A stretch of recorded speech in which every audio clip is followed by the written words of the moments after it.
pas signature, c'est le King Slide.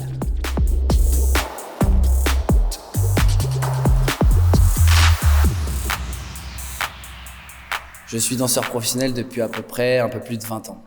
Je suis spécialisé dans la danse debout, mais ma spécialité première et que les gens savent dans quoi je suis, c'est le locking. Alors le locking, c'est basé sur des directions. Je donne des directions avec mes bras. J'essaye d'utiliser des mouvements arrêtés, stoppés, tout en gardant une technique groove dansée, de mouvements des années 70. J'ai fait beaucoup de battles de locking, j'en fais encore un petit peu de temps en temps. J'essaye de jongler un petit peu avec le temps, la vie, sur pas mal de choses. J'essaye de rester connecté avec le milieu des battles parce que c'est de là où vient mon énergie et c'est de là où j'ai moi développé mes choses.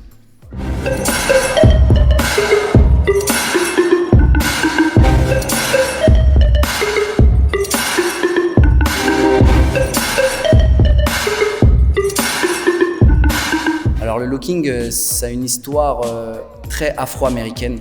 Ça a été développé surtout à l'époque, dans les années 70, ça a été développé grâce à une émission qui s'appelait Soul Train. C'était une émission spécialement réservée à la population black américaine. Il n'y avait pas beaucoup d'émissions à ce moment-là où les gens pouvaient passer à la télé. C'était le seul moment où ils avaient un moment d'antenne pour eux pour démontrer et montrer ce qu'ils savaient faire.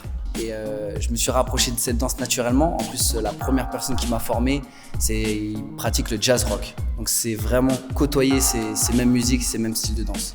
J'essaye vraiment d'avoir ma personnalité. Dès que j'ai commencé la danse, on m'a dit d'avoir la technique, la base, mais que si on voit juste ton ombre, on doit te reconnaître.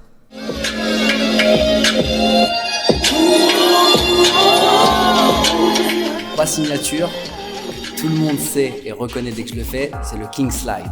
Le King pour B-Boy Benji Kings parce que je me suis entraîné avec lui quand je l'ai préparé, quand je l'ai trouvé. Et le Slide pour dire que je glisse sur le côté. Alors j'ai découvert ce pas il y a à peu près 4-5 ans en m'entraînant avec B-Boy Benji. Et B-Boy Benji dans le break, et il utilisait beaucoup de slide et de déplacements dans son sol. Et j'ai voulu m'inspirer et développer un knee drop, c'est une spécialité du lock, un mouvement de base.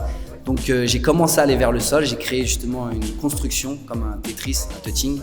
Ensuite j'ai fait une roulade et j'ai réussi à glisser sur le côté tout en faisant glisser mon bras. Mon locking plaît parce qu'il n'est pas conventionnel, il est arrêté sur des bases, sur des techniques et après j'ai essayé de développer et de m'inspirer des autres styles de danse. Alors ce pas, c'est une séquence que je place à l'intérieur d'un passage. Je le place ni en début ni en fin, je le place en milieu. C'est vraiment pour amener un point fort à ma terminaison, à mon mouvement, à mes enchaînements de mouvements. C'est vraiment à l'intérieur. C'est venir pour dire j'ai un code, tu vas le prendre in your face.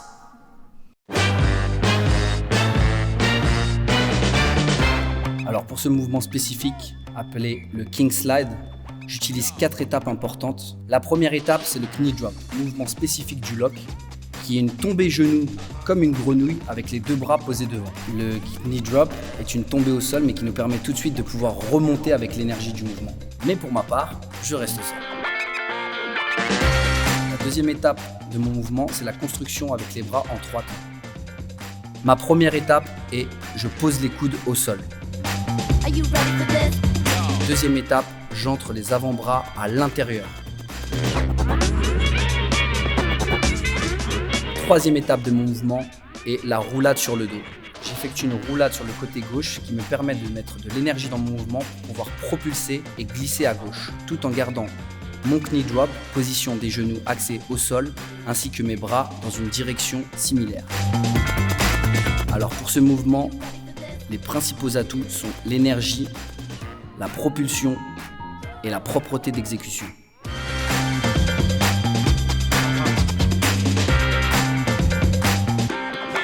C'est typiquement que c'est le mien, que je l'ai signé, je le fais très souvent parce que c'est un réflexe. En fait, c'est devenu un automatisme, c'est devenu un réflexe.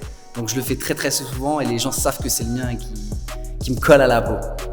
J'ai jamais vu personne essayer de le faire. J'ai jamais vu de variation, de mouvement qui ressemblait. C'est possible, peut-être qu'il y en a dans le monde entier, il y a tellement de danseurs. Mais j'ai jamais vu personne le faire, mais il est signé à partir du moment où les gens ils savent que c'est toi et que, en fait, ça devient limite certaines fois des moqueries, mais des moqueries amicales. C'est-à-dire ils vont le faire, ils vont faire ton pas pour répéter, pour montrer que c'est vraiment ta signature. Et là, tu sais que c'est ton pas, c'est signé.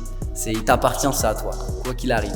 Le locking est en évolution constante grâce au changement de musique, grâce aux nouveaux danseurs, grâce aux générations, à tout ce qui se passe à l'intérieur du milieu. Et pas forcément que à cause du lock ou grâce au lock, mais grâce à tous les styles de danse qui viennent et qui enrichissent justement cette danse.